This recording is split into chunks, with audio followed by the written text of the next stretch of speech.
आदाब नाज़रीन, आलिम पैगाम पर आप सभी का इस्तकबाल है। मैं आपका मेज़बान आरिफ हसन। एक बार फिर हम मिडिल ईस्ट के ही बारे में बात करेंगे। कल जो एक अच्छी खबर आई थी मिडिल ईस्ट से कि 2 हफ्ते के लिए जंग बंद हो गई है या सीज़ फायर हो गया है, उसको लेकर के बात करेंगे, क्योंकि उसमें सबसे बड़ी अड़चन जो है वो इज़राइल है। इज़राइल ने कल से लेबनान पर हमले भी तेज़ कर दिए हैं। इज़राइल कह रहा मैं इसको मानता ही नहीं हूँ, और कल तो उसने एक जगह पर ऐसा हमला किया कि 260 लोगों के करीब वहाँ पर डेथ हो गई, जिसमें ज़्यादातर बच्चे और ख़वातीन वहाँ पर मौजूद थे। तो इज़राइल इसकी सबसे बड़ी रुकावट, और कुछ इस तरह की खबरें आई कि एक ड्रोन, ईरान के ऊपर भी ड्रोन हमला हुआ और ईरान ने उसको बहरहाल इंटरसेप्ट कर लिया, और यूएई की तरफ से भी कुछ खबरें आई हैं कि यूएई की तरफ भी हमले किए गए हैं ईरान के ज़रिए। अब इन हालात में कल पाकिस्तान के अंदर इस्लामाबाद में बातचीत होने वाली है अमेरिका और ईरान के बीच में।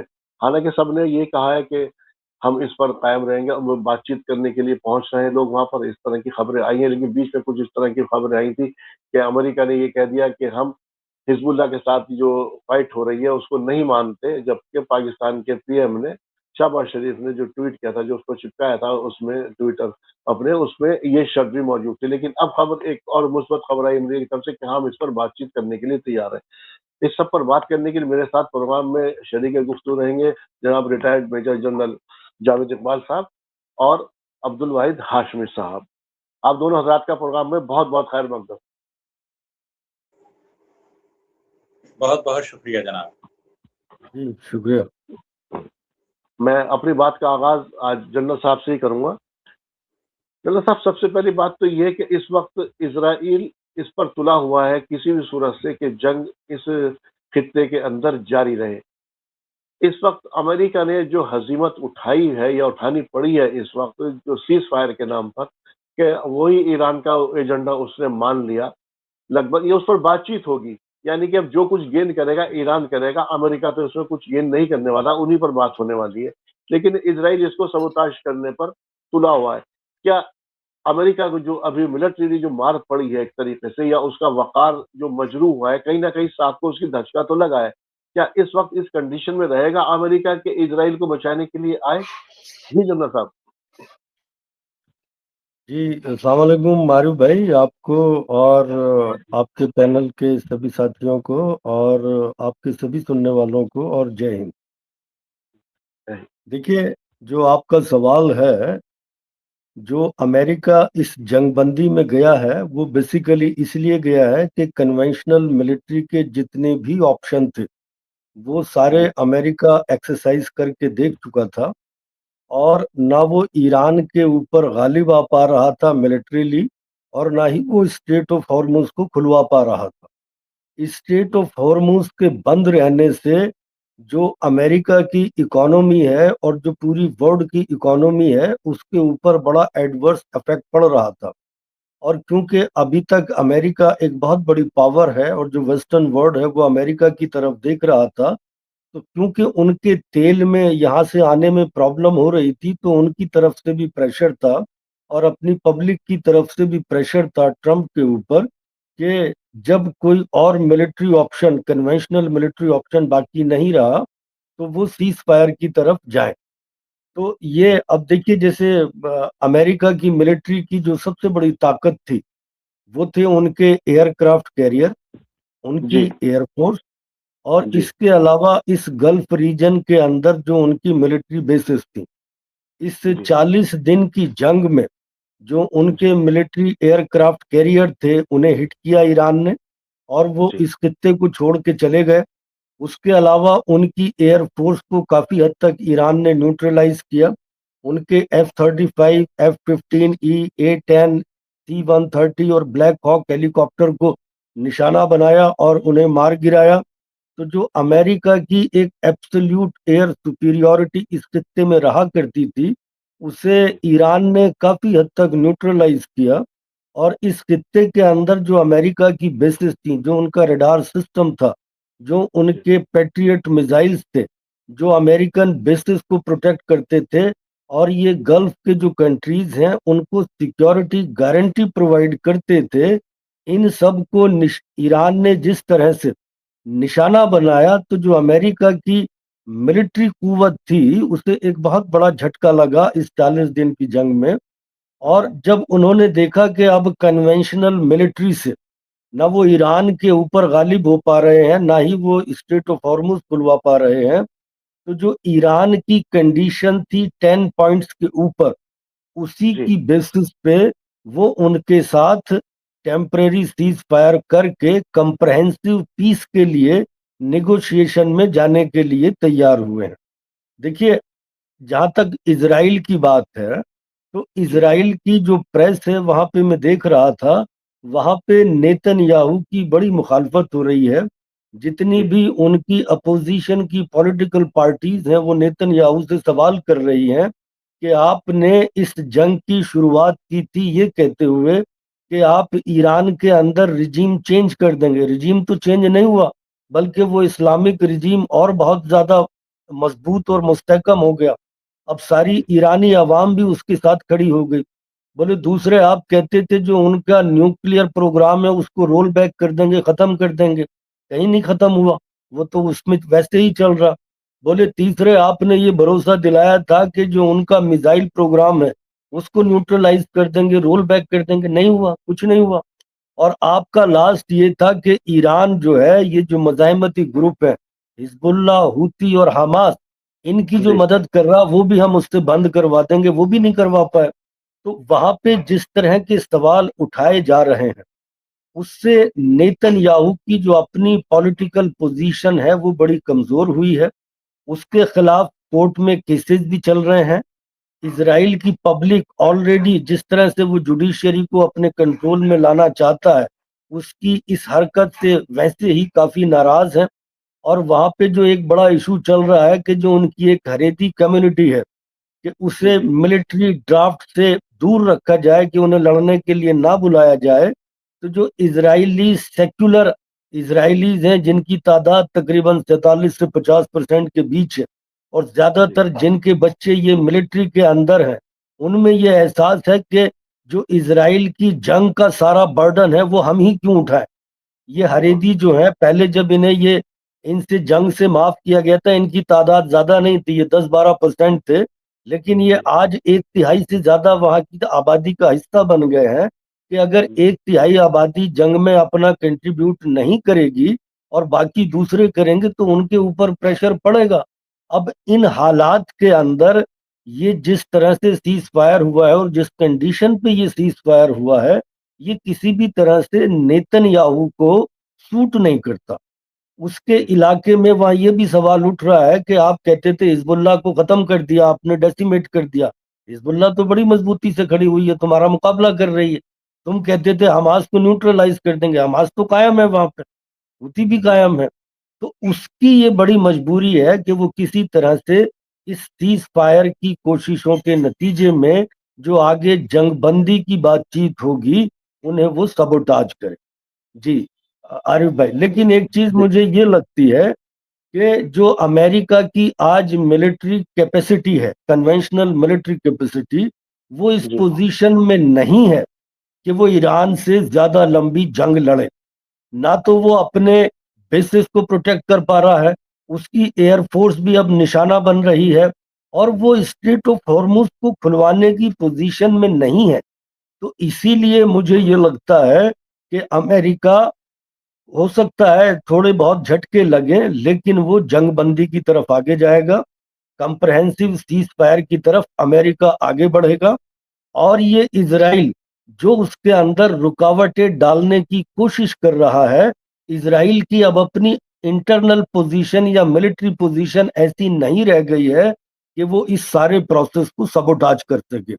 एक तो उसका बहुत बड़ा कारण ये है कि इजराइल की जो ग्राउंड फोर्सेस हैं, जो मिलिट्री है, वो पिछले 2.5 साल की मुसलसल जंग के बाद मेंटली एग्जॉस्ट हो चुकी हैं, मेंटली जी ब्रोकन हो चुकी हैं, और ये खुद उनका आर्मी चीफ कह रहा है। और जी अगर आप देखें, लबनान के अंदर भी जो इजराइल की जमीनी फौज है, हिजबुल्लाह ने उसका बड़ी बेहतरीन तरीके से मुकाबला किया है और जी उन्हें बहुत शदीद नुकसान पहुंचाया है। वहां पे इजरायली ग्राउंड फोर्सेस हिजबुल्लाह का सामना नहीं कर पा रही हैं। ये तो इजरायली एयर फोर्स का सहारा लेके उन्होंने जो सिविलियन टारगेट्स हैं बेरूत के, बेका के और साउथ लबनान के, वहां सिविलियन को निशाना बनाया। लेकिन जो मिलिट्री जंग जमीन पे चल रही है, इजरायली मिलिट्री हिजबुल्लाह का सामना नहीं कर पा रही है।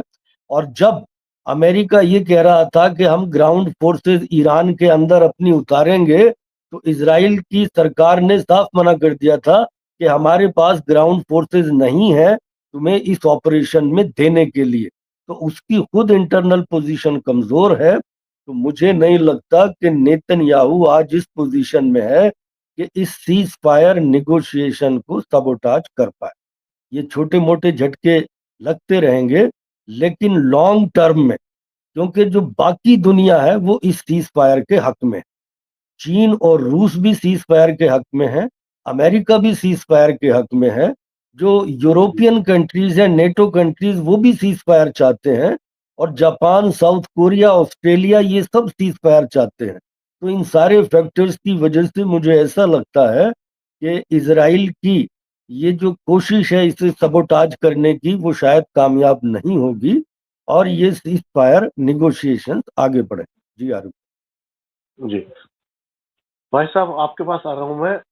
अभी जैसे जनरल साहब कह रहे थे कि ये सीज फायर शायद आगे बढ़े, लेकिन जैसे मैंने कहा, इजरायली कोशिश अपनी अलग है। कल अमेरिकन, अब तो फॉर्मली उसे आर्मी चीफ कहेंगे, उन्होंने भी कहा था कि व्हाइट हाउस को इजराइल को इस सीज फायर को आगे बढ़ाने के लिए या कायम करने के लिए इजराइल को कंट्रोल करना होगा। लेकिन इस वक्त हालात ऐसे हैं कि क्या इजराइल को, मैं फिर वही सवाल कर रहा हूँ आपसे भी, क्या ये कंट्रोल कर पाएगा अमेरिका, या इजराइल के अंदर एक बगावत होते हुए देखेंगे, जैसे इस वक्त ट्रम्प के खिलाफ एक बागियाना तेवर हम अमेरिका के अंदर भी देख रहे हैं।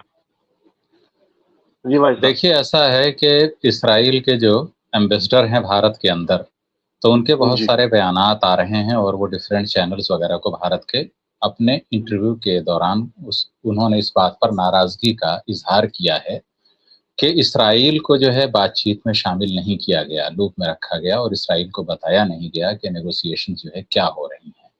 वो उन्होंने इस बात पर भी बरहमी का इजहार किया कि तुर्किया को या इवन जो है मिस्र को, पाकिस्तान वगैरह को डायलॉग के अंदर अमेरिका लाया, नेगोशिएशन वगैरह जारी रखे उसने, लेकिन अमेरिका ने जो है इसराइल को कॉन्फिडेंस में नहीं दिया, या इवन उसको भनक तक नहीं लगने दी कि क्या बातचीत चल रही है। देखिए, बेसिकली क्या है कि जैसा जनरल साहब ने कहा अभी, वो बात बिल्कुल ठीक है। अमेरिका जो है इस वक्त वो जो है कैपेबिलिटी नहीं है उसकी, क्योंकि वो पहले वाले ज़माने गए 90s के, जब 25-30 मुल्क जो है अमेरिका के साथ आते थे और किसी मुल्क पर फौज करते थे। इस वक्त अमेरिका तन्हा है, तो अब उसको जो है अकेले लड़ाई लड़नी है। अकेले किस हद तक लड़ेगा, जबकि जो उसके मेजर एलाइज हैं इंक्लूडिंग नेटो, तो अब आप बताइए कि जब नेटो वगैरह भी पीछा छुड़ा रहे हैं, तो फिर अमेरिका के लिए ऑप्शंस इसके अलावा नहीं थे कि वो नेगोशिएशन के टेबल पर आए। तो ये जो है बातें थी। अब जो है सबसे बड़ा सवाल क्या है कि इसराइल नाराज़ क्यों है? तो इसराइल नाराज़ वही है जो मैंने बताया आपको, कि जब उसके एम्बेसडर के इस तरह के बयानात आ रहे हैं, तो एक तरह की नाराज़गी है वहाँ के एस्टेब्लिशमेंट के अंदर। और दूसरी ये, जैसा जनरल साहब ने कहा, वो बात सही है कि वहाँ 1/3 आबादी है, उसके अलावा जो है वहाँ पे सेकुलर फोर्सेस भी हैं जिनकी आबादी है। लेकिन सवाल ये है कि वो सेकुलर फोर्सेस हैं, सब लोग हैं, लेकिन जब से इसराइल बना है और आज तक मुझे एक भी ऐसा प्रधानमंत्री इसराइल का नहीं दिखा जिसने कभी फ़लस्तीन के मामले पर कोई नरमी का मुज़ाहरा किया हो। अगर उन्होंने एक तरफ एग्रीमेंट साइन करते गए, मैं सिर्फ कैंप डेविड की बात नहीं कर रहा हूँ, उसके बाद ओस्लो हुआ यासिर अराफात के साथ, उसका क्या हुआ? इसहाक राबिन को मार दिया गया, गोली मारी गई। जी, उसके बाद जो है जी। तो आप बताइए कि ऐसे बहुत सारे वाक़यात हुए। एरियल शेरोन जो है, उसके साथ क्या हुआ, किस तरह से वो जो है दमिश्क के अंदर तक इसराइली मिलिट्री दाखिल हुई, सलाहुद्दीन अय्यूबी के मज़ार तक पहुँचा, और एरियल शेरोन उस वक़्त डिफेंस मिनिस्टर था, नहीं शायद आर्मी चीफ था इसराइल का। तो उसने जो है उसको ठोकर मारते हुए बोला कि सलाहुद्दीन देखो हम फिर आ गए, तुमने हमें भगाया था, देखो हम फिर आ गए। तो फिर इनको जो है मार के वहाँ से भगाया गया। देखिए, बेसिकली ये जो हिज़्बुल्लाह है और इस तरह के ऑर्गेनाइजेशंस वजूद में क्यों आते हैं, मैं बार-बार एक बात कहता हूँ कि इंसाफ का जो मुतबादिल है, वो चैरिटी कभी नहीं हो सकती, खैरात जो है कभी नहीं हो सकती। नाइंसाफ़ी पूरी दुनिया के अंदर जो कुछ हो रही है, उसको आप सिर्फ चैरिटी से وہ جو ہے نعم البدل نہیں ہو سکتی، خیرات نہیں ہو سکتی، اس کے لیے آپ کو جسٹس کرنا پڑے گا۔ پورے مشرق وسطیٰ کے اندر جب تک فلسطین کا مسئلہ رہے گا تب تک ایران ہو، اگر ایران ختم بھی ہو گیا دوسری فورسز آئیں گی۔ لیبنان کے اندر ایسا نہیں کہ حزب اللہ اچانک آیا ہے، حزب اللہ جو ہے وہ اس لیے پیدا ہوا کہ 80s کے اندر آلموسٹ بیروت وغیرہ میں اسرائیل کی ملٹری داخل ہو گئی تھی، انہوں نے پورا لیبنان ایک طرح سے سیز کر لیا تھا۔ تو اب جو ہے وہاں کی جب ملٹری ویک ہے تو بھئی کوئی نہ کوئی جو ہے دیش بھکت فورس تیار ہوگی، تو انہوں نے دیش بھکتی کے نام پہ نوجوانوں کو بھرتی کیا اور آج اتنی بڑی ایک فورس بن گئی حزب اللہ، اور حزب اللہ ہی تھی جس نے اسرائیل کو دوبارہ بھگایا اس کی حدود میں۔ تو اس طرح کی فورسز پیدا کیوں ہوتی ہیں؟ کیونکہ آپ ناانصافی کرتے ہیں۔ اب آج فرانس کا بھی بیان آ رہا ہے، برٹین کا بھی بیان آ رہا ہے، اسپین کا بھی بیان آ رہا ہے۔ جب جو ہے لیبنان پر اٹیک ایک 2007 میں بھی ہوا تھا، اس کے بعد اس وقت بہت شدید ترین حملے ہو رہے ہیں لیبنان پر اسرائیل کے۔ آپ دیکھیے کہ اگر یہ آپ گیپ دیکھیں گے تو کم سے کم 20 سال سے زیادہ کا گیپ ہے، یا آلموسٹ 18 سال کا گیپ ہے۔ اب آپ دیکھیے کہ اتنا سب کچھ ہونے کے بعد بھی، اور اس سے پہلے جب وہ آزاد ہوا لیٹ 70s میں، فرانس کی کالونی تھا یہ، تو اب آپ بتائیے کہ ابھی تک اس کو ملیٹریلی اسٹرانگ بننے کیوں نہیں دیا گیا؟ ابھی بھی یورپ اور امریکہ کی پابندیاں لیبنان پر نافذ کیوں ہیں؟ لیبنان ایک چھوٹا سا اگر جیٹ فائٹر بھی خریدنا چاہے، فائٹر پلین، تو اس پر پابندیاں عائد ہیں یورپی یونین اور یو ایس کی۔ اب آپ بتائیے کہ سب سے بڑا سوال یہ ہے، جو لوگ ہیومن رائٹس کے اور جو ہے سول لبرٹیز کے چیمپئن ہیں، کہ لیبنان کی ملٹری کو اتنا کمزور کیوں رکھا گیا؟ انہوں نے اتنی ساری پابندیاں لیبنان پر کیوں لگائیں؟ کیا لیبنان جو ہے، جو بیروت ہے جس کو اس کا پیرس کہا جاتا ہے، صرف فیشن شو کے لیے ہے؟ تو سوال یہ ہے کہ جب اس طرح یہ ملکوں کو رکھتے ہیں اور دوسری طرف بولتے کیا ہیں، نہیں انسانی حقوق کی پامالی ہو رہی ہے سب ہے، تو جب ملٹری ویک رہے گی تو وہاں حزب اللہ طرح کی فورسز رہیں گی اور یہ سب ہوگا، اور اسرائیل جو ہے اس طرح کے، اور اسرائیل پر جب تک ایکشن نہیں لیا جاتا، اب آپ دیکھیے کہ ٹھیک ہے اس نے قرارداد کی دھچیاں اڑا دی یو این کی، اس کے بعد ایکشن کیا ہوا؟ اب میں ایک تازہ مثال دوں، 6-7 مہینے پہلے شرم الشیخ ایک شہر ہے مصر کا، ترکیہ، مصر، پاکستان، انڈونیشیا، ملیشیا اور یہ جتنے عرب ممالک ہیں، 25 سے 30 مسلم ممالک، اور اس کے بعد ڈونالڈ ٹرمپ بذات خود، یہ سارے بیٹھتے ہیں، پیس ٹریٹی سائن ہوتی ہے، ایگریمنٹ ہوتا ہے کہ بھئی ایک یلو لائن جو ہے کھینچی جاتی ہے کہ بھئی اب جو ہے اسرائیل یہاں رہے گا۔ آپ نے کبھی بتائیے کہ اس کی ایک سیکنڈ بھی اسرائیل نے پاسداری کی ہو؟ ایک سیکنڈ کی بھی؟ وہ جیسے ہی اناؤنسمنٹ ہوا اس کے بعد یہ تھا کہ روزانہ 600 ہیومینیٹیرین ایڈ لے کر کے جانے والے ٹرک رفح کراسنگ سے فلسطین کے اندر غزہ میں داخل ہوں گے۔ اسی وقت یہ جیسے ہی انفورسمنٹ ہوا اس ٹریٹی کا، فوراً اس کی تعداد اسرائیل نے گھٹا کر 300 کر دی، 1 گھنٹہ بھی نہیں گزرا تھا۔ تو آپ بتائیے کہ اسرائیل نے کیا کوئی کبھی جو ہے اس طرح کے معاہدے کو مانا ہے؟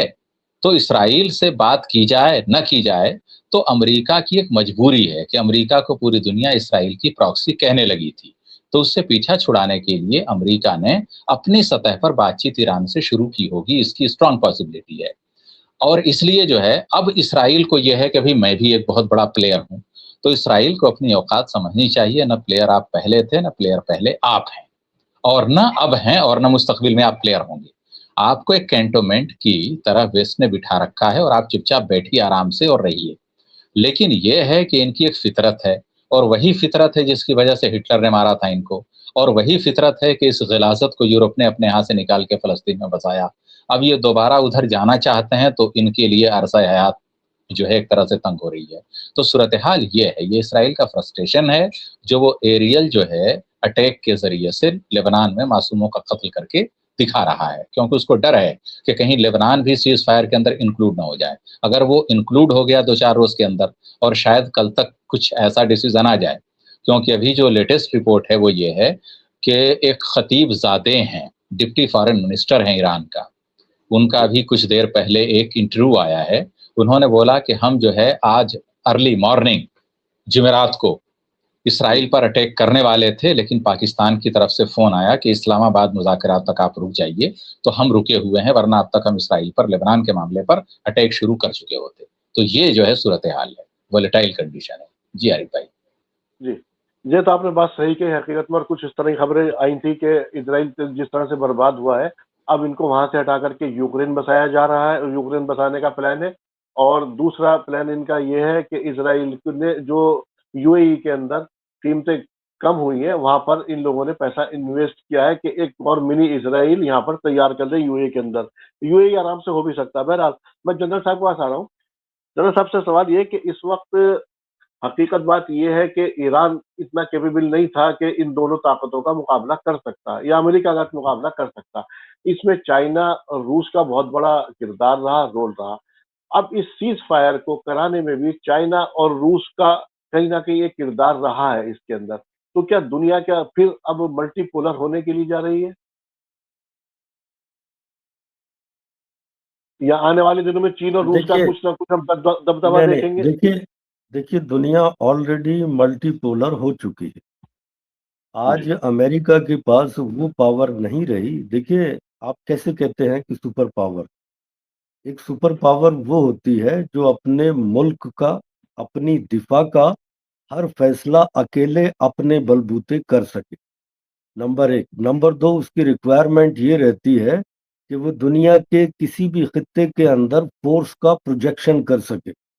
और तीसरी इस रिक्वायरमेंट उसकी ये रहती है कि वो किसी भी कॉन्फ्लिक्ट का आउटकम शेप कर सके। अगर हम इसमें देखें तो आज हमें ये लगता है कि अमेरिका जो है उसके पास ये तो है कि वो अपने सारे फैसले खुद कर सकता है, ये सलाहियत है। लेकिन जो उसका फोर्स प्रोजेक्शन था, जो एक सुपर पावर के लिए दूसरी बड़ी जरूरत होती कि दुनिया के किसी भी खित्ते के अंदर वो अपनी फोर्स प्रोजेक्ट करके जो उसके अपोनेंट है उनके ऊपर गालिब हो सके और जी किसी भी कॉन्फ्लिक्ट का आउटकम शेप कर सके। अगर आप देखें पिछले कई डिकेड्स के अंदर अमेरिका अपनी फोर्सेस लेके तो आया, लेकिन वो उसका आउटकम नहीं शेप कर पाया। उसे वहां जी से पीछे हटना पड़ा, उसे वियतनाम से पीछे हटना पड़ा, वो जी सोमालिया में गए थे, ब्लैक हॉक डाउन, वहां से पीछे हटना पड़ा। जी लबनान में उनकी फोर्सेस थी, वहां से पीछे हटना पड़ा। इराक में जो उन्होंने हमला किया था 2003 के अंदर, वहां से उन्हें पीछे हटना पड़ा। अभी भी उनके काफी एलिमेंट्स इराक के अंदर हैं, लेकिन जी 20 साल जंग के बाद अफगानिस्तान से उन्हें पीछे हटना पड़ा। तो वो जो कॉन्फ्लिक्ट का आउटकम शेप करना होता वो अमेरिका अब नहीं कर पा रहा। और यहाँ तो इस कॉन्फ्लिक्ट के अंदर जो उसकी मिलिट्री फोर्स थी, देखिए फर्क क्या होता है, ये थोड़ा सा समझने की जरूरत है कि जो अमेरिका था वो 20th सेंचुरी की मिलिट्री पावर था। जो जी 20th सेंचुरी का फोर्स प्रोजेक्शन था बेसिकली वो एयरफोर्स थी। उनकी जी एयरफोर्स, उनके एयरक्राफ्ट कैरियर्स। जैसे इराक की जंग हुई 91 की या 2003 की, तो उसमें जो स्काई था इराक का, उसको पूरी तरह से अमेरिका डोमिनेट करता था। और ये जीसीसी कंट्री जितने हैं, इनमें इजिप्ट भी शामिल है, जॉर्डन भी शामिल है, ये सब अमेरिका को ये सारी बेसेस, ये सपोर्ट प्रोवाइड करते थे। क्योंकि जो अमेरिकन इंपीरियल एजेंडा है, ये सारे के सारे जीसीसी कंट्रीज ये सब उसके एजेंट हैं। और इनके बदले में अमेरिका ने इनको सिक्योरिटी प्रोवाइड की है कि हम तुम्हारी हुकूमत और तुम्हारी ये जो बादशाहत है इसको हम प्रोटेक्ट करेंगे, लेकिन तुम यहाँ पे हमें अपनी बेसिस दोगे, हम जैसा चाहेंगे वैसा करोगे। और जो अपना पेट्रोल बेचोगे वो पेट्रो डॉलर्स के अंदर, अमेरिकन डॉलर्स में बेचोगे। और वो जो पैसा आएगा उसे तुम अमेरिका के जो गवर्नमेंट ट्रेजरी बॉन्ड्स हैं उनमें लगाओगे, उनकी डिफेंस इंडस्ट्री में लगाओगे, उनकी टेक इंडस्ट्रीज में लगाओगे, उनकी एआई इंडस्ट्रीज में लगाओगे। तो ये जो इनके बीच एक अलायंस हुआ 1974 के अंदर, उसकी जी वजह से यहाँ पे पूरी तरह से अमेरिका की हेजेमनी कायम रही। और उसका प्राइमरी ऑब्जेक्टिव था इजराइल को प्रोटेक्ट करना। तो इजराइल, अमेरिका, जॉर्डन, मिस्र और ये जीसीसी कंट्री, ये बेसिकली सब इसी अमेरिकन जो प्रोजेक्ट है ये सब उसका हिस्सा है। जब यहाँ पे हिजबुल्ला जिस तरह से इनका सामना कर रहा था, क्योंकि हिजबुल्ला इनके उस प्रोजेक्ट का हिस्सा नहीं था, जैसे अभी वाहिद भाई बता रहे थे, जैसे लबनान की गवर्नमेंट है। जी देखिए, ये वेस्टर्नर्स जब इस अरब खत्ते में या मुस्लिम इलाकों में कोई डेमोक्रेसी लेके आते हैं, वो किस तरह की लाते हैं? वो इस तरह की लाते हैं कि नेशन हमेशा सेक्ट के अंदर, फिरकों में और रिलीजन में डिवाइडेड रहे। डिवाइड। लबनान में फ्रांस ने किस तरह की डेमोक्रेसी दी कि जनाब जो प्रेसिडेंट होगा वो मैरोनाइट क्रिश्चियन होगा, जो प्राइम मिनिस्टर होगा वो सुन्नी मुसलमान होगा, जो पार्लियामेंट का स्पीकर होगा वो शिया मुसलमान होगा। यानी जो कौम है, जो मुल्क है, वो हमेशा बटा रहेगा, वो कभी एक नहीं हो पाएगा। इसी तरह जब ये इराक में घुसे 2003 में, किस तरह की वहां पे इन्होंने डेमोक्रेसी दी कि जनाब जो आपका प्रेसिडेंट होगा वो सुन्नी मुसलमान होगा, जो प्राइम मिनिस्टर होगा वो शिया मुसलमान होगा, और इसी तरह से कुर्दों को ऑटोनॉमी, मतलब जो डेमोक्रेसी का इनकी मतलब है कि ये जो कौम है हमेशा डिवाइडेड रहे, ये कभी भी यूनाइटेड ना हो पाए।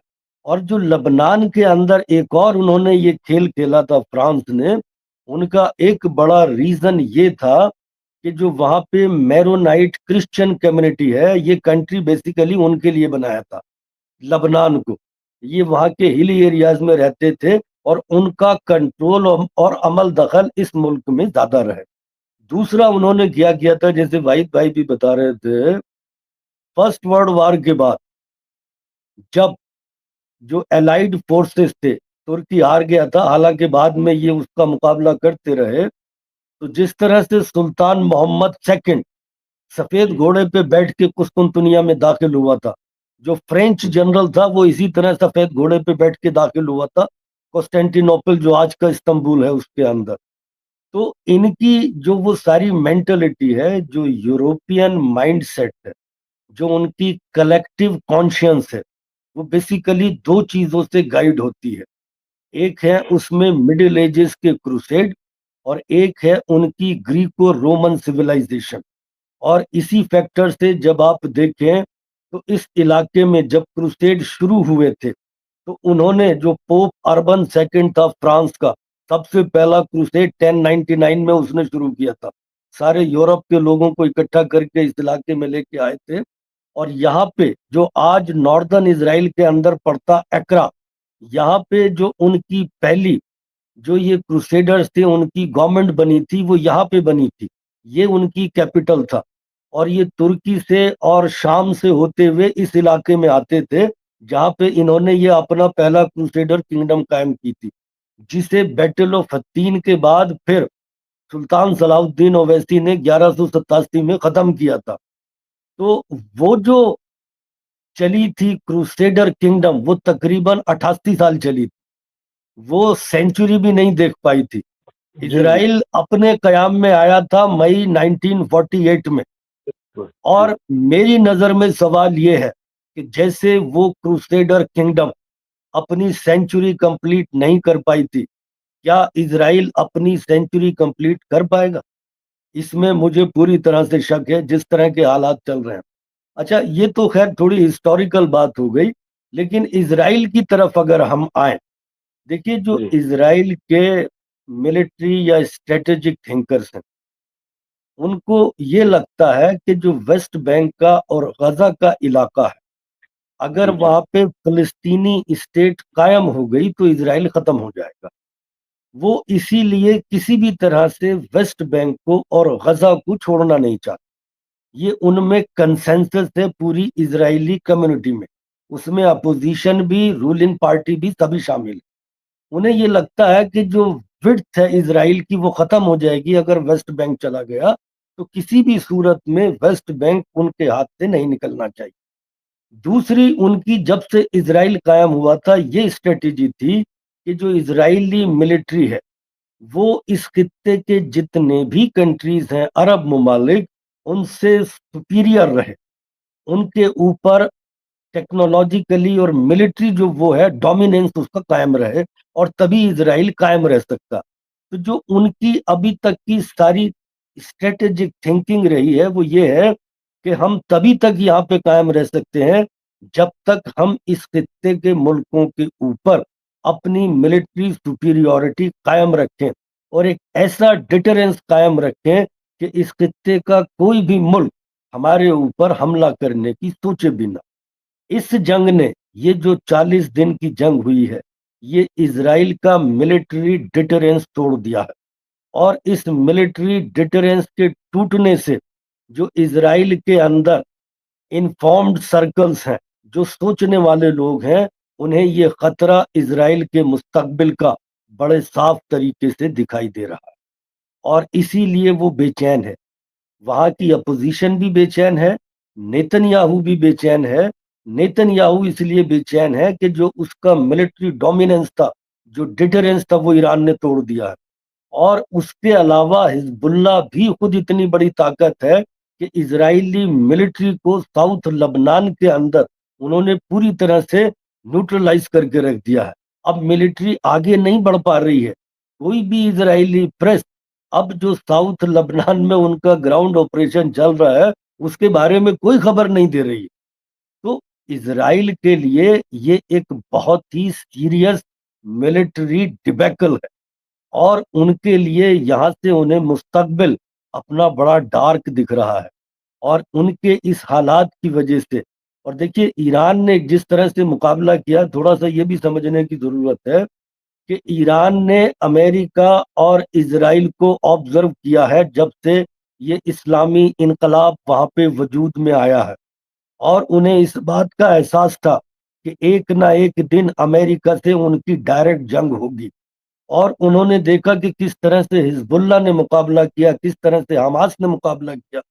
تو انہیں یہ پتا تھا کہ کیونکہ یہ ایئر سپیریورٹی رکھتے ہیں، ایئر ڈومیننس رکھتے ہیں، تو اسی لیے جیسے حماس نے اپنی ٹنلز کے اندر اپنی ساری پروڈکشن اسٹوریج فیسلٹیز لے گئے، اسی طرح سے ایرانی بھی جو ان کی میجر فیکٹریز تھیں انہیں زمین دوز لے گئے، وہ انڈر گراؤنڈ لے گئے۔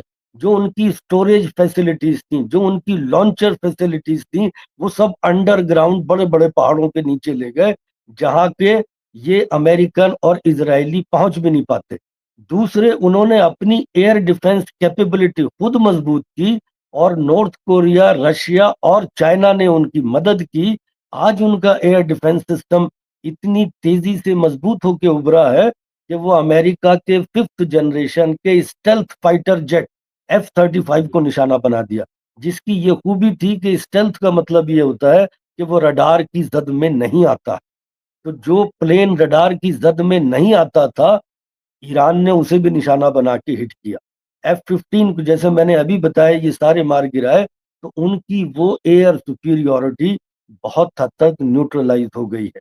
اور میری نظر میں جو بھی صحیح سوچنے والا ہے اسرائیل کے اندر بیٹھا ہوا، آج وہ بڑی تشویش میں ہے اپنی ملٹری کے اور اپنے پولیٹیکل اور خود اسرائیل کے مستقبل کو لے کے۔ جی عارف صاحب، بس ایک چھوٹا سا، پھر میں ان کے پاس آؤں گا بھائی صاحب پاس، کہ اس کے اندر جب وہ جو F-35 گرایا گیا تھا، اس کو ہٹ کیا گیا تھا، تو وہ جیسے بھی اس کی ویڈیو ڈالی گئی، لگ بھگ 4 کروڑ سے زیادہ لوگوں نے اس کو دیکھا تھا، اور وہ چائنا نے کچھ اس کی ٹیکنیک بتائی تھی کس طرح سے اس کو ہٹ کیا، کیونکہ چائنا ایک طرح سے امریکہ کے اوپر ایئر سپیریئرٹی لے گیا۔ دیکھیے، اس جنگ سے سب سے زیادہ فائدہ چائنا کو ہوا ہے۔ چائنا نے بنا جنگ لڑے امریکہ کے اوپر، دیکھیے امریکہ سے ان کا ٹشن چل رہا تھا تائیوان کو لے کے، ساؤتھ کوریا کو لے کے، اور ساؤتھ چائنا سی کو لے کے۔ وہاں پہ امریکہ اپنی فورس پروجیکٹ کرتا تھا، تو جو اس کی فورس تھی وہ بیسیکلی 20th سینچری کی فورس تھی۔ اور جو چائنا نے اپنی ٹیکنالوجی ڈیولپ کی ہے، دیکھیے چائنا کے پاس آج سب سے بڑا جو سسٹم اویلیبل ہے وہ ہے سیٹلائٹ کمیونیکیشن کا سسٹم، جسے ہم بیدو 3 سسٹم کہتے ہیں۔ اور جو امریکہ کے پاس ہے وہ GPS گلوبل پوزیشننگ سسٹم وہ ہے۔ جو بیدو 3 کانسٹلیشن بہت ساری میزائلوں کا ایک گروپ جو چائنا کے پاس ہے، وہ امریکن ٹیکنالوجی سے کہیں ایڈوانس ہے۔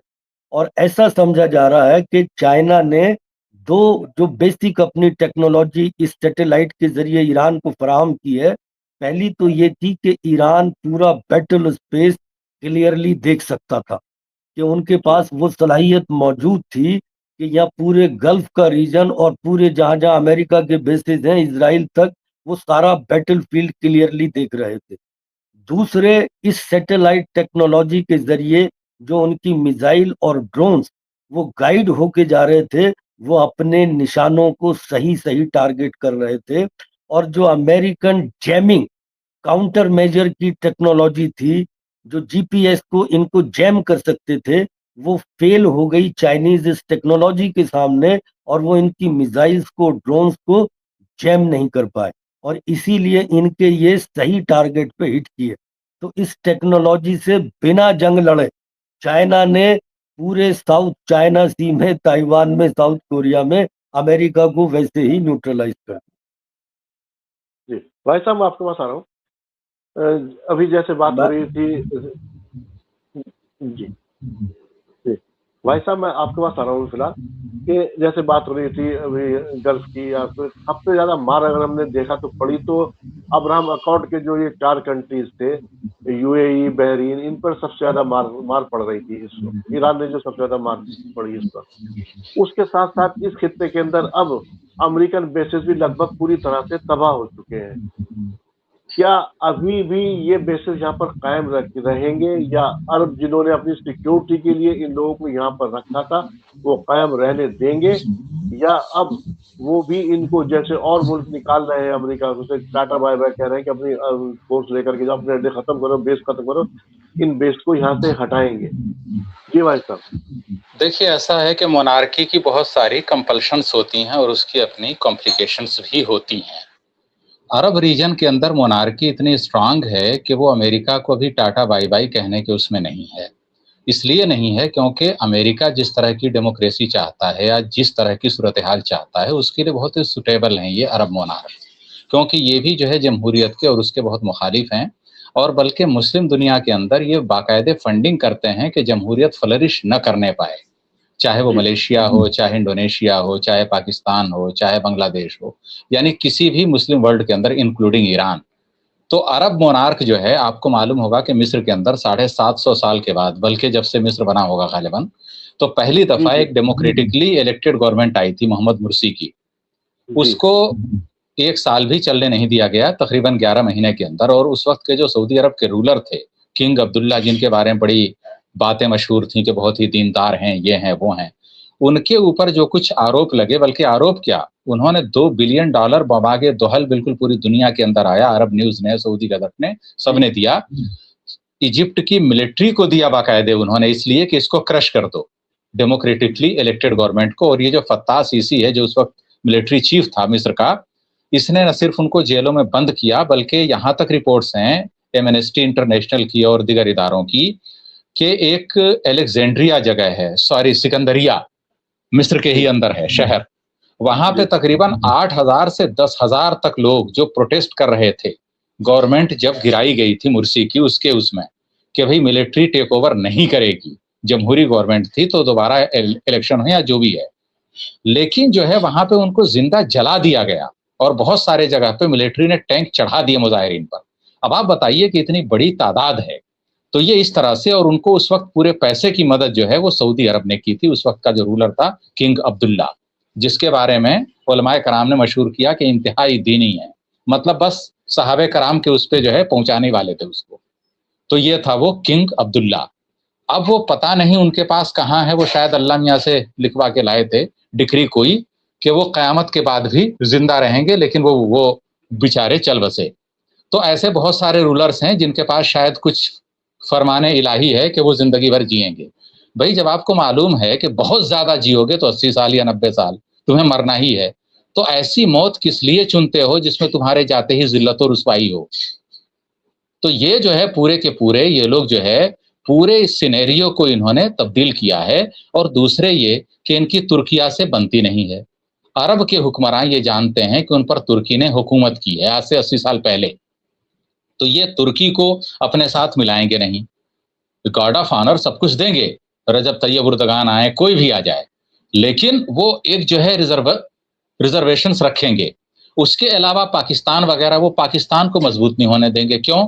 क्योंकि पाकिस्तान के अंदर ठीक है मिलिट्री आती है, लेकिन कहीं ना कहीं डेमोक्रेसी भी है, तो वो चाहते हैं कि वो डेमोक्रेसी ना आने पाए। आपको याद होगा कि जब जो है एक बार जो है जब यमन के अंदर इन्होंने आज से 10 साल पहले जंग छेड़ी थी सऊदी अरब ने, तो पाकिस्तान से बोला था कि भाई आप अपनी मिलिट्री भेजिए यहाँ पे। तो उस वक्त के जो वजीर आजम थे पाकिस्तान के, नवाज शरीफ, उन्होंने बोला कि मैं अपनी तरफ से फैसला नहीं ले सकता, पार्लियामेंट के अंदर डिस्कशन होगा इसका। पार्लियामेंट ने उसको जो है मंजूरी नहीं दी। तो उसके बाद यूएई की तरफ से गालियां दी गई पाकिस्तान को कि हमारे टुकड़ों पर पलने वाला मुल्क अपनी मिलिट्री नहीं भेज रहा है। और आज भी यूएई, अब आपको मालूम होना चाहिए कि ये जो बलूचिस्तान लिबरेशन आर्मी है पाकिस्तान के अंदर, जो लोग आतंक मचाए हुए हैं, इनका ऑफिस अल्बानिया से अमेरिका ने शिफ्ट कर दिया है यूएई के अंदर। तो सबसे बड़ी जो पाकिस्तान की नाराजगी है वो ये भी है कि इस वक्त यूएई से जो है पाकिस्तान के मुतहारिब ग्रुप ऑपरेट हो रहे हैं और यूएई से उनको सहूलत मिल रही है।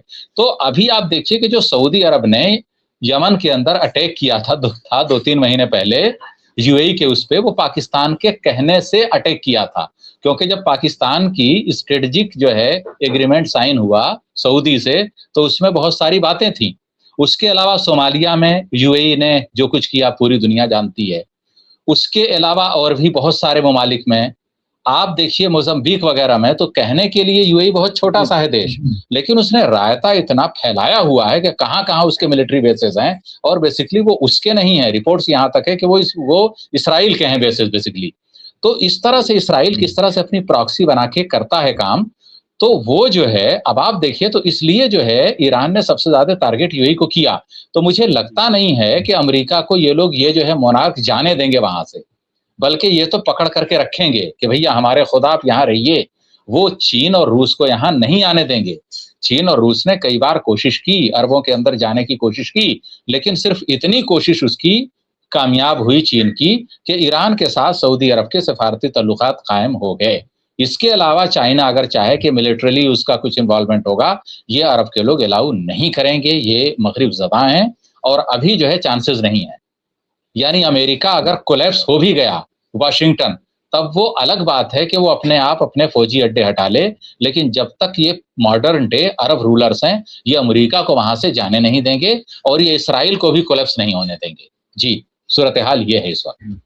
लेकिन भाई साहब, अभी पाकिस्तान में जो इससे पहले मीटिंग हुई थी चारों एम्बेसडर की, सऊदीया, तुर्किया और उसमें पाकिस्तान भी शामिल था, मिस्र भी शामिल था, इजिप्ट भी शामिल था इसमें, तो उससे भी कहीं ना कहीं एक थोड़ा सा ये लोगों के कान खड़े हुए थे कि कुछ ना कुछ ये एक अलायंस बनाने की कोशिश कर रहे थे इसके बारे में। क्यों? और दूसरा बस एक और छोटा सवाल फिर मैं जगह साहब पास जाऊंगा कि क्या अब इस खित्ते के अंदर ईरान की हेजेमनी कायम हो जाएगी या तुर्किया उसे चैलेंज करेगा? ये आपस में तो नहीं भिड़ जाएंगे ये लोग? नहीं, तुर्किया और ईरान ने एक दूसरे को कभी आज तक, कोई माजी में ऐसी तारीख मिलती नहीं है कि एक दूसरे को चैलेंज और उस तरह की कोई हुई हो। एक चीज थी, मतलब खिलाफत उस्मानिया के दौर में भी ईरान जो है वो काफी हद तक सिक्योर रहा और वो कल्चरली जो है तो उस तरह का कुछ मिलता नहीं है। हाँ, कुछ डिफरेंसेस थे जब तुर्किया ने आज़रबाईजान वगैरह को लिया उसके अंदर, और वो सब देखिए वो क्या है, वो एक नस्ली मामला है। नस्ली मामला का मतलब जैसे भारत, पाकिस्तान, बांग्लादेश, ये एक ही रेस है। कहने के लिए हिंदू हैं, मुसलमान हैं, ये हैं, वो हैं, लेकिन ये रेस एक है। वैसे ही जो है आज़रबाईजान शिया मुल्क है, लेकिन उसकी ईरान से पड़ती नहीं है। ईरान भी है शिया। क्यों? क्योंकि आज़रबाईजान की जो रेस है वो टर्किश रेस है, ये लोग नस्ल के तुर्की हैं। तो ये जो है डिफरेंसेस हैं बहुत सारे इनके सेंट्रल एशिया में। तो ईरान का एक अपना अलग है, तो ईरान शुरू से एक अलहदा उसकी शनाख्त रही है। अब आप देखिए कि वो जो है जब मुस्लिम्स ने फर्स्ट टाइम टेक ओवर किया, हजरत उमर रज़ियल्लाहु ताला अन्हु के उसमें जमाने में सब कुछ हुआ और जो है वो सब, लेकिन उसके बावजूद जो है वो कल्चरली ईरानियों के अंदर एक असबियत पाई जाती है कि भाई हम जो है वो हैं, ये हैं। तो वो जो है तो वो एक अलग वो है। अब वो ठीक है, इस्लाम आ गया, सब कुछ आ गया, लेकिन वो जो है एक अपनी नस्ली जो है बरतरी तो वो पूरी दुनिया में दिखाते हैं। तो वो एक कॉन्फ्लिक्ट ऑफ इंटरेस्ट, तुर्की हो या फिर पाकिस्तान हो या फिर ईरान हो, पाकिस्तान वगैरह को भी ईरानी कुछ समझते नहीं है, वो भारत वगैरह को भी समझते नहीं है।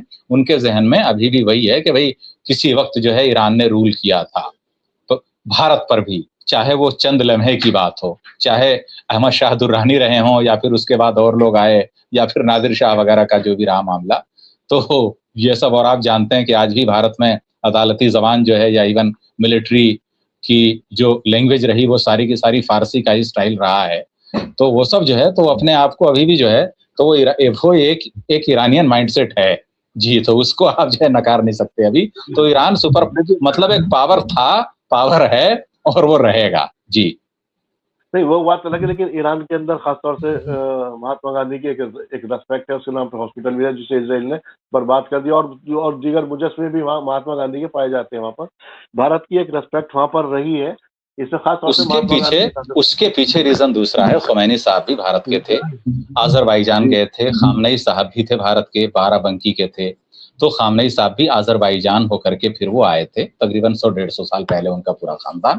تو یہ لوگ چونکہ نسلاً جو ہے انڈین اس کے ہیں، تو اس لیے جو ہے مہاتما گاندھی کو لے کے وہ جو ہے پایا جاتا ہے. اور پھر بھارت اور ایران کلچرلی چونکہ بہت قریب رہے، کوئی اس طرح کی رائیولری نہیں رہی.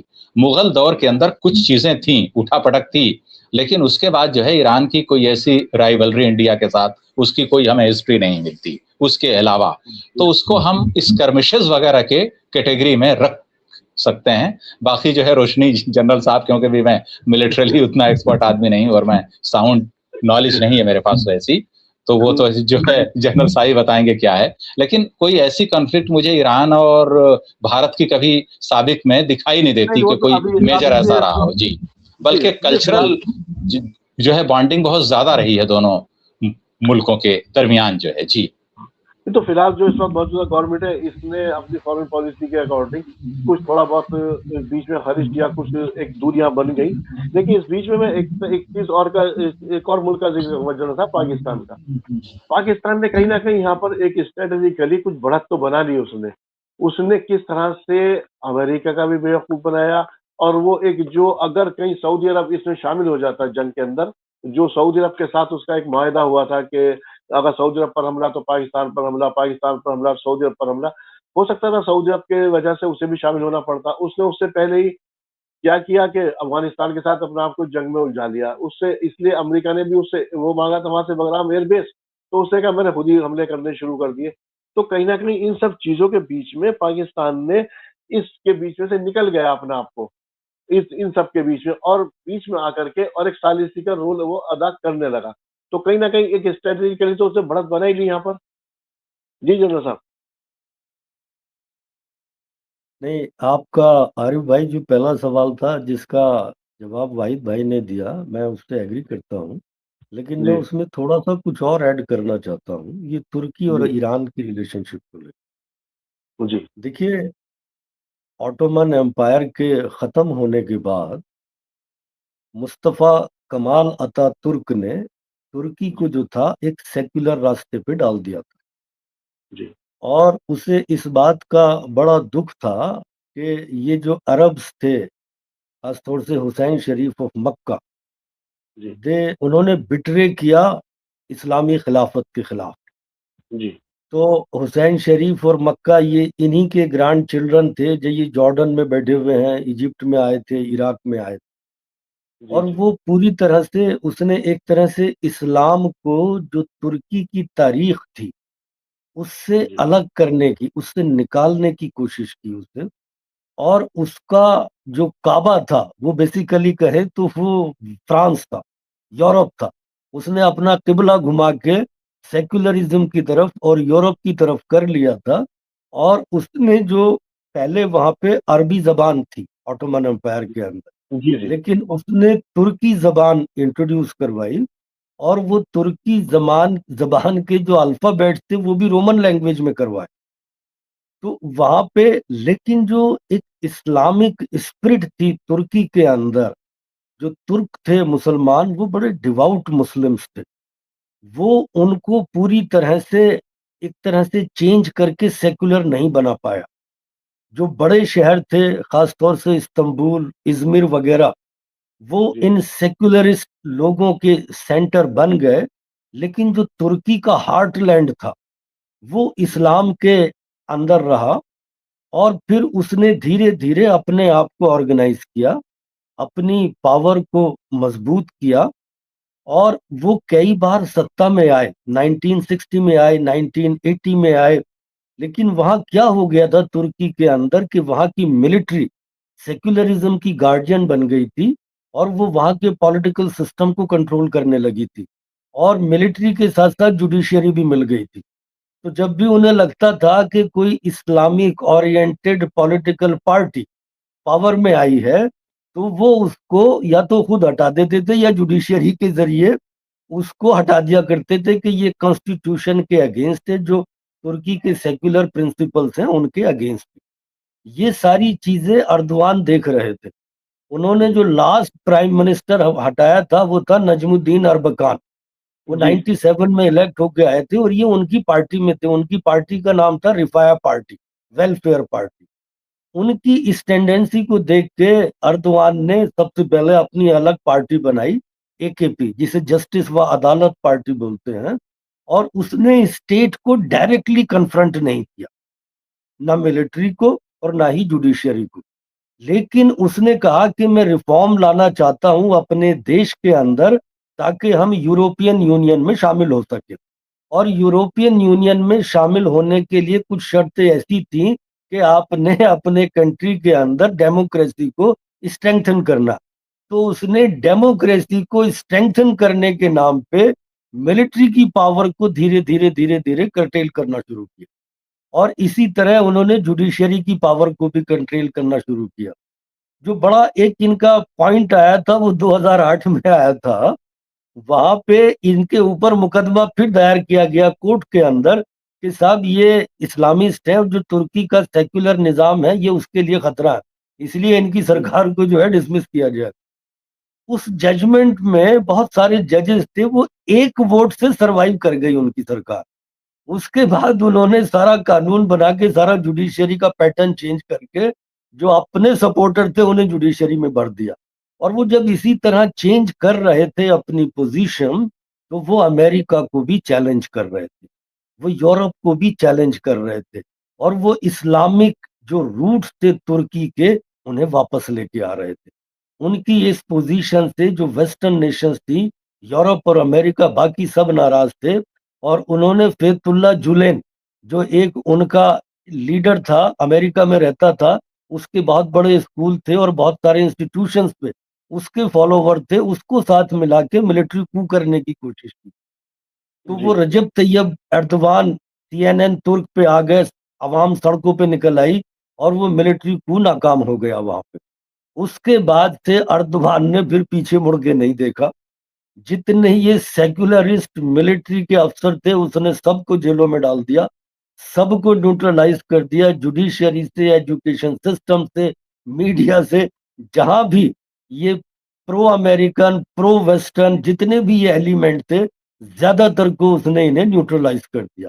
उसके बाद क्या हुआ कि तुर्की एक पावर बन के उभर रहा है। और इसी तरह ईरान में इनकलाब आने के बाद ईरान जो है वो एक पावर बन के उभरा, क्योंकि इस खित्ते में ईरान वो पहला मुल्क था जिसने अमेरिका की हेजेमनी को चैलेंज किया। तुर्की वो दूसरा मुल्क था जिसने अमेरिका की हेजेमनी को चैलेंज किया। वो उसने कॉपरेट भी किया और चैलेंज भी किया।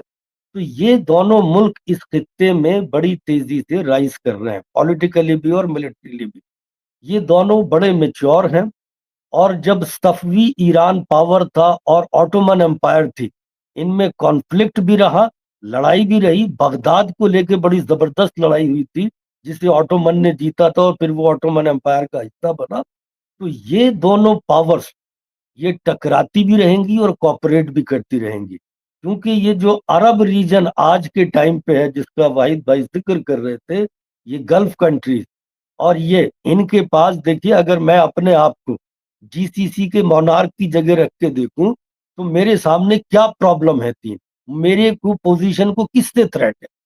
मुझे तीन लोगों से थ्रेट है। जब मैं देखता हूं, मुझे सबसे पहला थ्रेट है अपनी आवाम।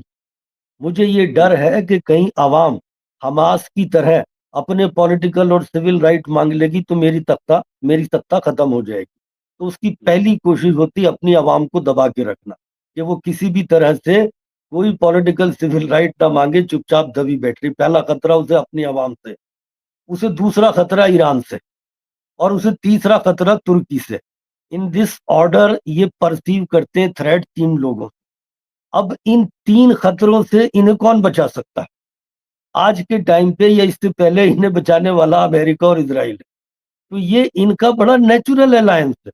जैसे वाहिद भाई भी कह रहे थे कि वो अगर ईरान के साथ उनको जाने में बड़ा खतरा, उन्हें खतरा ये है कि अगर वो ईरान के डोमिनेशन में आए तो वो ईरान से तीन चीजें मांगे। पहला, वो ईरान से कहेंगे कि तुमने ये इंश्योर करना है कि जैसे हमने अपनी आवाम को दबा रखा है ऐसे ही दबाए रखा, तुम इन्हें दबाने में हमारी मदद करोगे, नंबर एक। नंबर दो, वो ये कहेंगे कि जो तुम्हारा इस्लामी इनकलाब है, जो तुम डेमोक्रेसी है, वो इसे हमारे यहाँ एक्सपोर्ट नहीं करोगे किसी भी सूरत में, ठीक है। तीसरा, वो ये कहेंगे कि अगर तुर्की वगैरह या कोई और मुल्क हम पे हमला करता है तो तुम हमारा साथ दोगे। ये 3 चीजें ईरान फिलहाल देने की पोजीशन में नहीं है। वो तुर्की से भी इसीलिए डरते हैं। तुर्की से अलायंस में उन्हें ये खतरा है कि जो तुर्की का लीडर है और जो ईरान की भी अभी लीडरशिप है, जो इन अरब गल्फ कंट्रीज की आवाम है, इनमें उन दोनों की मकबूलियत है।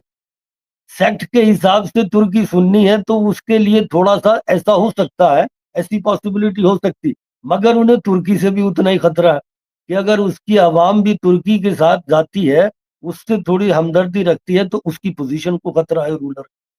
तो ये बड़ी प्रिकेरियस सिचुएशन में है। लेकिन मेरी नजर से देखिए ये खित्ता बदल रहा है। इस बदलते हुए खित्ते में मुझे नहीं लगता कि चाहे मिस्र की मिलिट्री सरकार हो, जो अभी वाहिद भाई ने बताया उन्होंने कितना जुल्म किया सत्ता में आने के लिए, न सिर्फ इन गल्फ कंट्रीज ने बल्कि सारे अमेरिका और यूरोप ने, जो ह्यूमन राइट्स के इतने बड़े चैंपियन है, उनकी पूरी मदद की और उसे कवर किया, डिप्लोमेटिकली और पॉलिटिकली उन्हें प्रोटेक्ट किया। इसीलिए वो मजबूर है इजराइल का साथ देने की, उसके पास कोई ऑप्शन नहीं है। इसी कंडीशन पे तो उसे लाके बिठाया गया। तो ये सिस्टम जो अभी है मिस्र का, जॉर्डन का और इन 6 जीसीसी कंट्रीज का, मुझे अब नहीं लगता कि ये बहुत ज्यादा दिन सरवाइव कर पाएगा। जैसे इंसान की एक जिंदगी होती है, इसी तरह रूलर की, नेशंस की भी एक वक्त होता है। मुझे लगता है कि ये जिस तरह के हालात चल रहे हैं उसमें ये जो गल्फ मोनार्कीज हैं या ये जो मिलिट्री डिक्टेटरशिप्स हैं, ये बहुत ज्यादा दिन तक मेरे असेसमेंट में कायम नहीं रह पाए। जी अरबे तो वैसा मैं आपके पास आ रहा हूँ, फिर उसके बाद मैं एक सवाल लेकर के फिर आखिरी सवाल कर पाऊंगा। मैं आप इजाजत दें मुझे, फिर थोड़ा सा मैं थोड़े काम में बिजी हूँ, बाकी वाहिद भाई कंक्लूड कर देंगे। ठीक है, बहुत शुक्रिया अंजना साहब आपका, बहुत शुक्रिया। जी जय हिंद। जय हिंद। जी भाई साहब, मैं अभी इस चीज बस आपके साथ एक दो सवाल करेंगे, वाइंड अप कर रहे हैं प्रोग्राम को। मैं क्या दुनिया ये जो कल बातचीत होने वाली है इस्लामाबाद में, कामयाब हो पाएगी और दुनिया को अपनी उसी नहज पर आने पे जो कि उससे पहले थी आ पाएगी या नहीं आ पाएगी? नहीं आ पाएगी तो कितना वक्त लगेगा आ पाएगी? ये 2-3 सवाल मैंने एक साथ ही कर दिए इकट्ठे आपसे, बस आखिर में। देखिए, ऐसा है कि अगर इसराइल के अटैक लेबनान पे जारी रहते हैं और कल कोई उस लेबनान के सीज फायर को लेके कोई मेजर एग्रीमेंट नहीं होता है अमेरिका और ईरान के दरमियान इस्लामाबाद में, तो फिर ये जो है सीज फायर नहीं होगा और ये टूट जाएगा बहुत जल्द। दूसरे ये है कि पाकिस्तान किस हद तक एश्योरेंस दे पाता है ईरान को। अब वो बहुत सारे जो है अमेरिकी ऑफिशियल्स इस्लामाबाद इस वक्त पहुंच चुके हैं और आज जो है गालिबन वो अमेरिका की जो एम्बेसडर है वो मिली भी है वहाँ के होम अफेयर्स मिनिस्टर से और डिफेंस मिनिस्टर से पाकिस्तान के, कि भाई किस तरह की सिक्योरिटी प्रोवाइड की जाएगी अमेरिकन ऑफिशियल्स को इस्लामाबाद में। तो पाकिस्तानी गवर्नमेंट ने उनको एश्योरेंस दिया है कि भाई मैक्सिमम जो है जितना कुछ होगा पाकिस्तानी गवर्नमेंट प्रोवाइड कराएगी।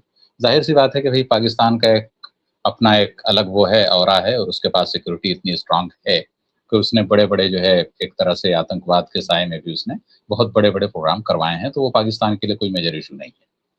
तो वो जो है अब जो है तो अब देखने वाली बात ये होगी कि अभी कुछ कहना कि भाई क्या होगा, लेकिन इतना यह है कि एक दो धारी तलवार है और इस पर चलना बहुत मुश्किल है। अमेरिका जो है किस हद तक तस्लीम कर पाता है, क्योंकि ईरान रिजिड है कि भाई स्ट्रेट ऑफ हॉर्मुज़ पर तो कंट्रोल ईरान का ही रहेगा और यहाँ तक है कि ईरान ने ऑफर कर दिया है कि मैं इतने % ओमान को भी दूंगा जो उसका पार्ट आता है। अब ओमान ने बोला है कि नहीं नहीं मुझे ज़रूरत नहीं है, इसका मतलब कि ईरान ही रखे हो पैसा भी। तो अब जो है सवाल ये है कि फिर क्योंकि ईरान ने हर्जाना मांगा है कि जो उस पर जंग मुसल्लत की गई उसका मुआवजा दिया जाए जितनी तबाही हुई ईरान के अंदर। अब अगर अमेरिका तो मुआवजा नहीं देगा तो फिर अमेरिका को अलाउ करना पड़ेगा कि भाई ठीक है आप जो है अपने टैक्स वगैरह लगाइए, टैरिफ वगैरह लगाइए और स्ट्रेट ऑफ हॉर्मुज़ से जो भी जहाज गुजरेंगे तो वो लोग जो है आपको पैसे वगैरह दे करके जाएंगे। तो अब जो है सवाल ये है कि फिर स्ट्रेट ऑफ हॉर्मुज़ पे सुप्रीमेसी किसकी रहेगी? जाहिर सी बात है ईरान की, क्योंकि ओमान हट गया। क्योंकि ओमान अगर पार्टी बनता है तो फिर जीसीसी, अरब ममालिक ये सब, तो वो थोड़ा सा अपनी पोजीशन न्यूट्रल रखना चाहता है ओमान। अब ये है कि भाई अब अमेरिका के बेसिस, तो शायद अमेरिका के बेसिस वहाँ रहेंगे, उस पर कोई एतराज़ ना हो ईरान को ज़्यादा। बस ये है कि भाई उसको एश्योरेंस चाहिए कि अटैक नहीं होगा ईरान पर। और दूसरे ये कि लेबनान फ्रंट फिलहाल बंद हो। तो मुझे लगता है कि स्टेट ऑफ हुर्मुज पे और लेबनान फ्रंट पे फिलहाल एक मेजर जो है आउटकम देखने को मिलेगा। अगर इस पर नहीं होती है कोई पेशरफ इस्लामाबाद में, तो फिर ये बातचीत नाकाम हो जाएगी और फिर हमले शुरू हो जाएंगे। जी बस ये आखिरी सवाल के क्या जैसे कि उम्मीद है कि बातचीत कामयाब भी होगी, कुछ वक्त गेंद किया जाएगा और क्या दुनिया उस नहज पर आ जाएगी, या ये वक्त गेंद करने के बाद दोबारा कोई अटैक करने की कोशिश करेंगे? लगता तो नहीं है अमेरिका इस पोजीशन में दोबारा अटैक करने की कोशिश में। नहीं, अमेरिका दोबारा अटैक करना नहीं चाहता है, लेकिन इसराइल चाहता है कि ये सब जो है सिचुएशन वोलेटाइल रहे, इसीलिए वो लेबनान वगैरह यहाँ वहाँ अटैक कर रहा है। और जिस तरह से इसराइल फ्रस्ट्रेटेड है, तो इसराइल नहीं चाहता कि खित्ते में कोई भी ताकत ऐसी रहे जिसके मिसाइल इसराइल तक पहुंच जाएं। जैसा अभी जनरल साहब ने बताया कि भाई इसराइल जो है इस वक्त बहुत ज्यादा इनसिक्योर फील कर रहा है, क्योंकि उसके पूरे मिलिट्री उसको जो है एपरेटस को ईरान ने बिल्कुल कर दिया धराशायी।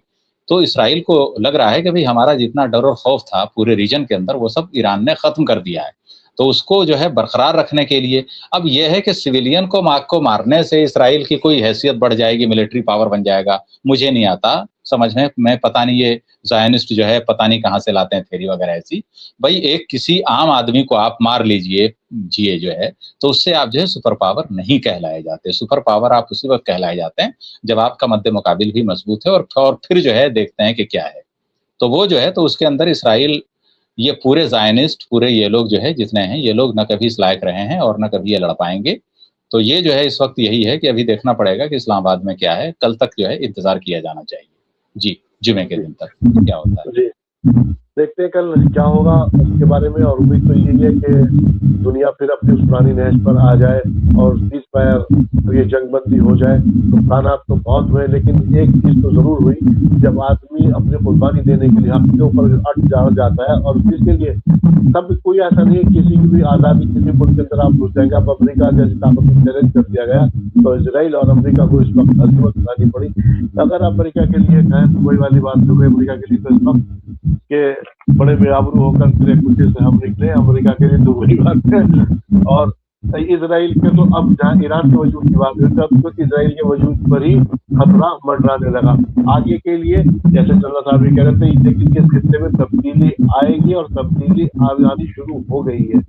देखेंगे दुनिया जब तब्दील होगी तो किस देश में किस तरह की होगी। फिलहाल तो इसी दुआ के साथ कि अमन और शांति बनी रहे और अब आने वाली दुनिया जो है वो पुरसुकून हो। भाई साहब मेरे साथ प्रोग्राम में शुरू इसके लिए आपका तहे दिल से शुक्रिया। बहुत बहुत शुक्रिया जनाब। नाज़रीन, इसी के साथ अपने मेजबान को दीजिए इजाज़त।